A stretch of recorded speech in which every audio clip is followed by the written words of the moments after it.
Hello YouTube, today I'd like to do a video about the Jager AP80 22 rimfire rifle.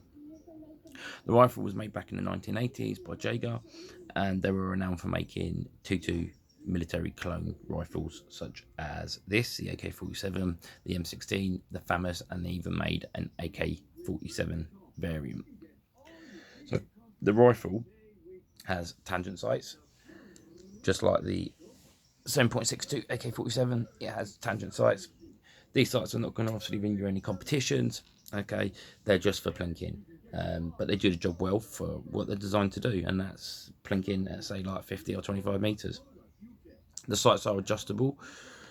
The rear sight is adjustable left and right by a screw, and you can also adjust the elevation such as like that from 50, 80 to 100 meters on little notches.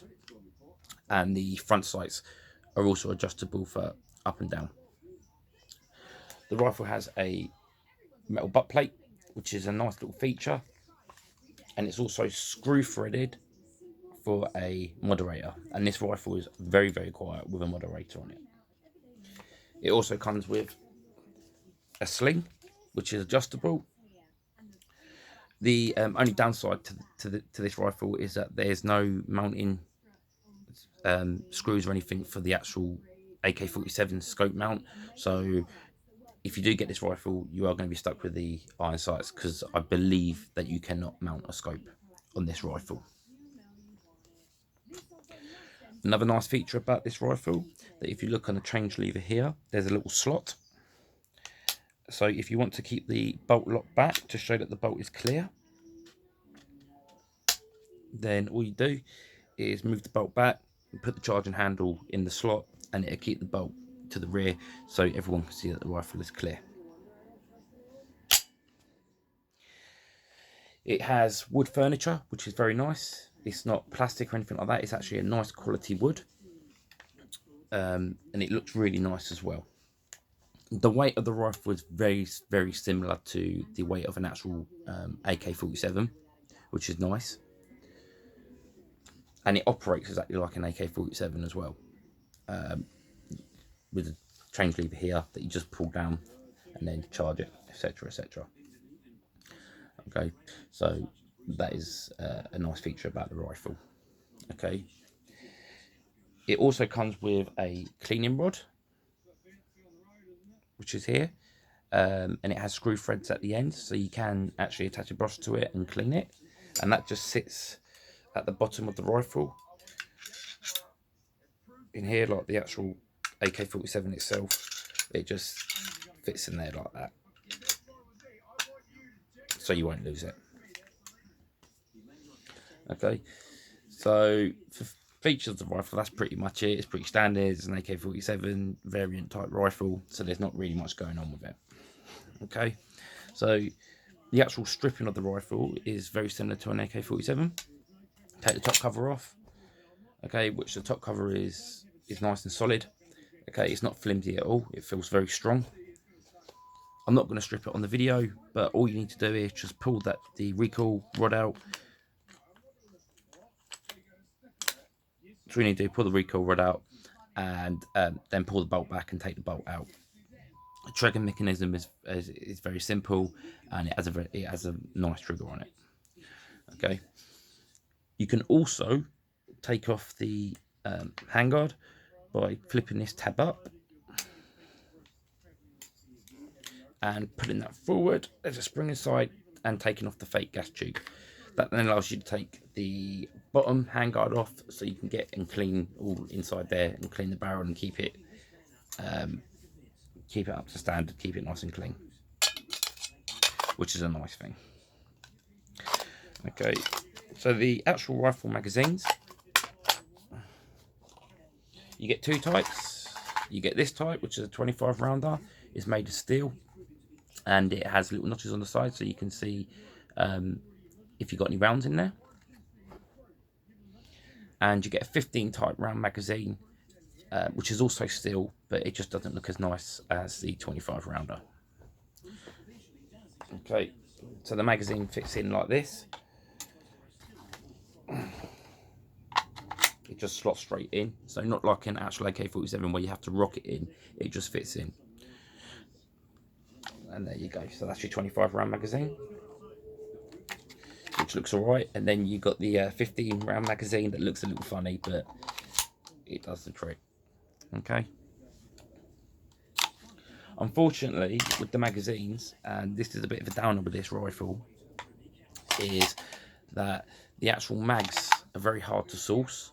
And if you can source them, they're quite expensive. I think you're looking at paying around about £100 just for one of these magazines, and you're probably looking at paying about £50 for one of these mags, which I believe are a little bit more easier to find. I don't think there's any other aftermarket magazines for the Jager AP80, so just bearing that in mind, if you do buy one, make sure you get one with at least 2 magazines, yeah, or at least one of these magazines, okay, because the likelihood is you're not going to be able to find any more mags for this rifle unless you look really hard. Also, same with things like the firing pins and stuff, and that if your firing pins breaks, you're probably not going to be able to get another firing pin. So I would suggest going down to a gunsmith and getting some made up just in case that does actually happen. Okay, so the actual rifle is built from metal and wood furniture. I don't believe it's pot metal. I believe it's aluminium style, and then it also has like a steel cover over the top of the lower receiver, which is quite nice. So the reason why I ended up going for this rifle instead of something like a GSG AK-47 or a Mossberg AK-47 was just the fact is that I believe that this rifle is a better quality rifle. I believe the materials used on this rifle are better, and the stripping and assembly is so much easier. It strips exactly like an AK-47.